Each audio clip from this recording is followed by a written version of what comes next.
बिस्मिल्लाहिर्रहमानिर्रहीम। अस्सलामुअलैकुम। For their students, आज का टॉपिक हमारा है equipotential line and equipotential surface. Equipotential mean the potential equal potential. सबसे पहले हम इक्विपोटेंशियल लाइन को देख लेते हैं, उसके बाद इक्विपोटेंशियल सरफेस को देखते हैं। एक्चुअली तो ये सरफेस ही आ जाएगा। तो सरफेस या line at which all points have the same electric potential, that is called the equipotential surface। इसके लिए आप कंसिडर करेंगे कि हमारे पास एक इलेक्ट्रिक फील्ड E है which is represented by the horizontal electric field lines and these field lines are parallel।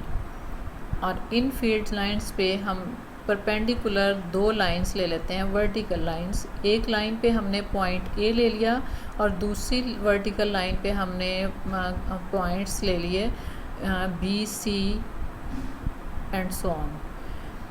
अब हम लेते हैं ए और बी पॉइंट, जो दो डिफरेंट लाइंस पे थे, जो दो डिफरेंट वर्टिकल लाइंस पे थे, which are perpendicular to the electric field lines and these two points are separated by a distance L.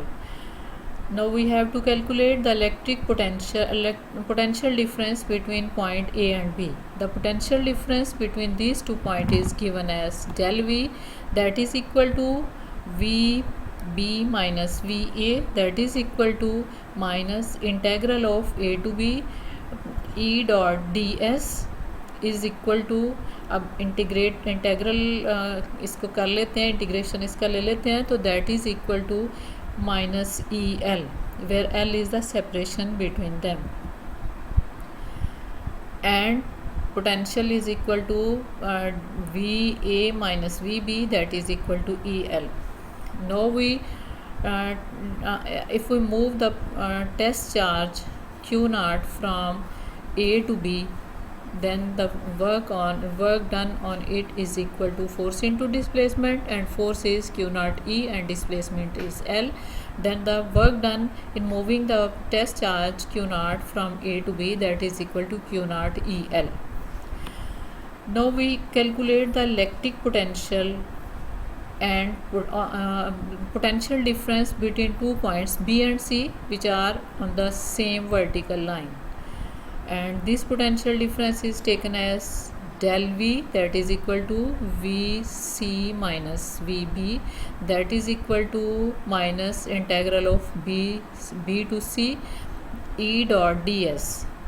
इस केस में E जो है that is horizontal direction and ds that is the vertical displacement from B to C, and that mean E dot ds, that is the dot product of two perpendicular lines, and this becomes equal to E ds cos of 90, and cos of 90 is equal to 0, so that del V, that is equal to 0।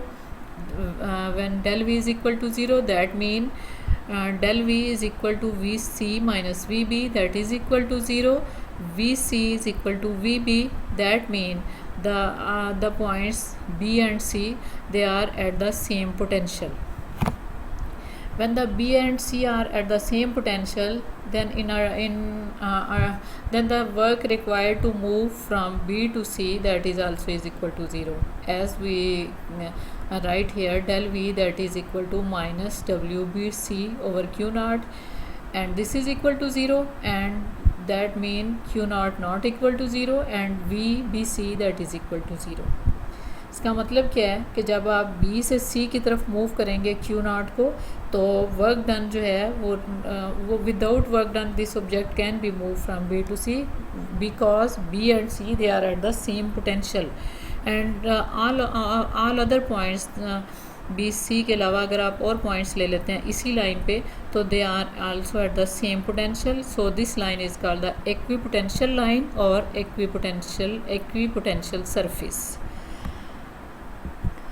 Now the equipotential surface in sphere। अब हम क्या consider करते हैं, एक आपने test आपने positive charge Q जो है that is place at the centre of a sphere, और इस स्फीयर के अगेंस्ट हम और इस पॉइंट चार्ज के अगेंस्ट हम 2-3 स्फीयर्स ले लेते हैं, एक स्फीयर जो आपने ली है इस पे हम 2 पॉइंट्स ले रहे हैं। इन पॉइंट्स, एक पॉइंट ए और B,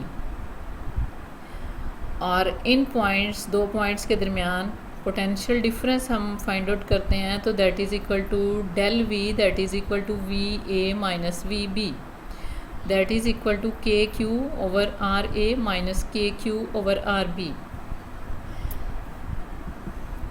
And when the A and B they are lies on the surface of the same sphere, चूँकि R और B क्या हैं, they are the radius of the same sphere, so RB that is equal to RA, and so the del V that is equal to VA minus VB that is equal to 0, and VA minus VB that is equal to 0. That mean VA is equal to VB. It means the potential at a point A that is equal to potential at a point B. इसका मतलब है जो हमने एक sphere ली थी, उस sphere पे जितने भी पॉइंट्स आप ले रहे हैं वो they are at the same potential, and this sphere is called the equipotential surface, equipotential sphere और इक्विपोटेंशियल सरफेस। और डाइपोल के लिए जो इक्विपोटेंशियल सरफेस है वो थोड़ी डिफरेंट होगी। तो इक्विपोटेंशियल सरफेस जो हमने फाइंड आउट किया है उसके 2 फीचर्स आ रहे हैं, वो कौन कौन से हैं? Work done by the electric field when the charge move from one point two another point is 0। अगर आपके पास इक्विपोटेंशियल सरफेस है, दैट मीन हमारे पास एक सरफेस है जिस पे जितने भी पॉइंट्स हैं उनका पोटेंशियल सेम है, तो इस केस में हमने 2 पॉइंट्स ले लिए हैं, ए और बी। अब आप किसी ऑब्जेक्ट को मूव करवाते हैं, किसी चार्ज को मूव करवाते हैं from 1 to 2, then the no work will be required in order to move it from 1 to 2। और अगर आपने 2 सरफेस ऐसी ले ली हैं, एक सरफेस से हम चार्ज को मूव करवाते हैं, दैट इज़ द 3 पॉइंट से हम 4 पॉइंट तक इसको मूव करवाते हैं 2 सरफेस के दरमियान, तो then the work done is non zero. That mean work is required to move the object from one point of the surface to the another point. Thank you for watching. अल्लाह हाफिज़।